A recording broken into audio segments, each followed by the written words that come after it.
రైతు సోదరులందరికీ నమస్కారం. మనం ఈరోజు ఈ వీడియోలో అయితే పత్తి పంటలో రెండో స్ప్రేయింగ్ అనేది ఎలాంటి మందులు వాడుకోవాలి అనే దాని గురించి పూర్తి సమాచారం అయితే తెలియజేస్తాను. వీడియోని అయితే పూర్తిగా చూడండి. ప్రతి ఒక్కరైతే లైక్ చేసి ఛానల్ని తప్పకుండా సబ్స్క్రైబ్ చేసుకోండి. వీడియోని అయితే తోటి రైతులకైతే షేర్ చేయండి. సో ఇప్పటి నుంచి మనం పత్తి పంటలో వచ్చు సమస్యలు ఏంటి, వాటికి తగ్గట్టుగా ఎలాంటి నివారణ చర్యలు వాడుకోవాలి అనే దాని గురించి పూర్తి సమాచారం అయితే తెలియజేస్తాను. అలాగే మనకు చాలామంది రైతులు బోరు వసతి కింద సాగు చేస్తున్న వాళ్ళు గులాబీ రంగు పురుగు సమస్య గురించి కూడా ఎక్కువగా అడుగుతున్నారు. సో దానికి తక్కువ ఖర్చులో దొరికే మందులు కూడా తెలియజేస్తాను. దాదాపుగా ఒక 250 నుంచి 300 రూపాయలు ఒక ఎకరానికి మనకు దొరికే మందులు అయితే చెప్తాను గులాబీ రంగు పురుగుకు. సో అడ్వాన్స్గా వాటిని వాడుకోవడం వల్ల మనకు పూర్తిగా గులాబీ రంగు పురుగును నివారణ చేసుకోవడానికి అవకాశం ఉంటుంది. సో ముందుగా అయితే మనము పత్తి పంటలో రెండో స్ప్రేగా ఏ మందులు వాడుకోవాలి, మనకి ఈ టైంలో వచ్చే సమస్యలు ఏంటి, వాటికి ఏ మందులు వాడుకుంటే బెస్ట్ రిజల్ట్స్ ఉంటాయో అనేది తెలియజేయడం ముందుగా తెలుసుకుందాము. ముందుగా మనకు పత్తి పంటలో రెండో స్ప్రే చేసే దశలో ఏంటంటే మనకు మొక్క గ్రోతింగ్ అనేది చాలా అవసరం అండి. సో ఈ టైంలో పెరుగుదల దశ కాబట్టి మంచిగా గ్రోత్ రావాలి. అలాగే గ్రోత్తో పాటు సైడ్ బ్రాంచెస్ అనేది ఎక్కువగా రావాలి. చెట్టు బుట్ట ఆకారంలో రావాలి. సో వేపుగా మొక్క పెరుగుదల అనేది కాకుండా చెట్టు బుట్ట ఆకారంలో రావాలి. ఆ విధంగా ఉంటేనే మనకు దిగుబడి అనేది పెరిగే అవకాశం ఉంటుంది. సో ఏంటంటే చెట్టు వేపుగా పెరగడం వల్ల ఏ యూజ్ అయితే ఉండదు. మనకు మొక్క వేపుగా పెరిగి ఈ కాపు అనేది తక్కువగా వస్తుంది. ఎక్కువగా బ్రాంచెస్ వస్తేనే మనకు దిగుబడి అనేది పెరిగే అవకాశం ఉంటుంది. సో దోమ నల్లి పూర్తిగా కంట్రోల్ అవ్వాలి ఈ టైంలో. అంటే అలాంటి మందు ఒక బెస్ట్ మందు అయితే ఉంటుంది. అదేంటంటే గ్రావిటీ క్రాప్ సైన్స్ వాళ్ళది క్లాప్సో అని దొరుకుతుంది. సో ఈ క్లాప్సో అనేది వాడడం వల్ల మనకు ఈ పత్తి పంటలో వచ్చు తెల్లదోమ, పచ్చదోమ, తామర పురుగు, పిండి నల్లి, జిగి పూర్తిగా కంట్రోల్ అవ్వడం జరుగుతుంది ఈ క్లాప్సో అనేది వాడడం వల్ల. సో దీన్ని అయితే ఒక 250 ml ఒక ఎకరానికి స్ప్రే చేయండి, మీకు మంచి ఫలితం అయితే ఉంటుంది. సో రెండో స్ప్రేకి చాలామంది రైతులు వేరే మందులు అయితే వాడుతుంటారు. సో చాలా మందులు అయితే ఉన్నాయి మార్కెట్లో, చాలా దొరుకుతున్నాయి. సో వాటిని ఒక ఎకరానికి స్ప్రే చేయండి, దీన్ని ఒక ఎకరానికి స్ప్రే చేయండి.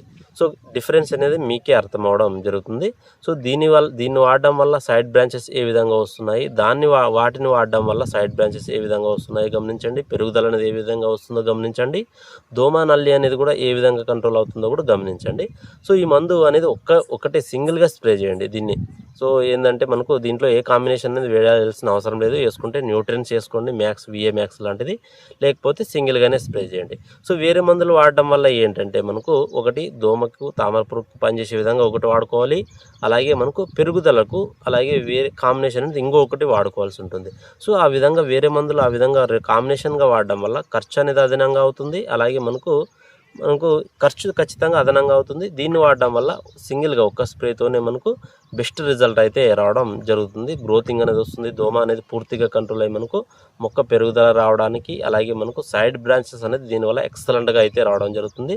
సో మొదటి స్ప్రేగా జేటీ స్టార్, క్లాప్సో అనే మందులు వాడిన తర్వాత రైతుల ఫీల్డ్స్ అనేది ఏ విధంగా ఉన్నాయో కూడా నేను ఒకసారి మీకు పక్కన డిస్ప్లే చేస్తాను. వాడిన తోటలో అయితే మీరు కూడా చూడండి, అవి ఖచ్చితంగా వాడిన తోటలే. నేనైతే కూడా మొదటి స్ప్రే అనేది వాడాను, రెండో స్ప్రేగా క్లాప్సో అనేది కూడా వాడాను. దీని రిజల్ట్ అనేది ఇంకా మీకు చూపించలేదు, ఖచ్చితంగా చూపిస్తాను స్పష్టంగా అయితే రిజల్ట్ అనేది వచ్చిన తర్వాత.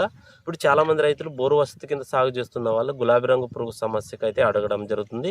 సో తక్కువ ఖర్చులో అంటే మనకు గరుడా కెమికల్ వాళ్ళది బాక్సర్ అని దొరుకుతుంది. ఇందులో డెల్టా మెథడ్ అనేది మనకు ఇందులో టెక్నికల్ అనేది ఉంటుంది.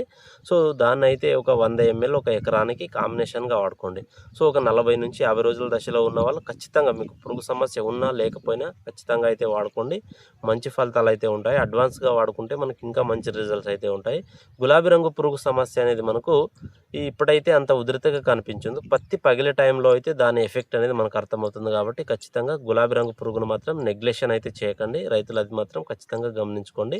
సో నెక్స్ట్ తెలుసుకున్నట్లయితే మనకు ఆ బాక్సర్ అనేది అవైలబుల్గా లేకపోతే బయర్ వాళ్ళది డెసిస్ అని దొరుకుతుంది అదే టెక్నికల్తో. సో దాన్ని అయినా వాడుకోండి.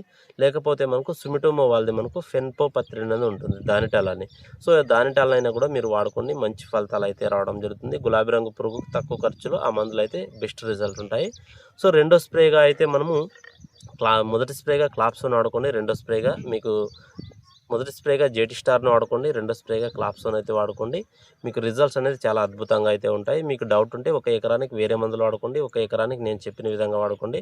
మీకు డిఫరెన్స్ అనేది మీకే అర్థం అవడం జరుగుతుందండి. సో వీడియోని అయితే ఇంతటితో ముగించడం జరుగుతుంది. వీడియోని చూస్తున్న వాళ్ళు లైక్ చేసి ఛానల్ని తప్పకుండా సబ్స్క్రైబ్ చేసుకోండి, ఫాలో చేయండి. Thank you for watching.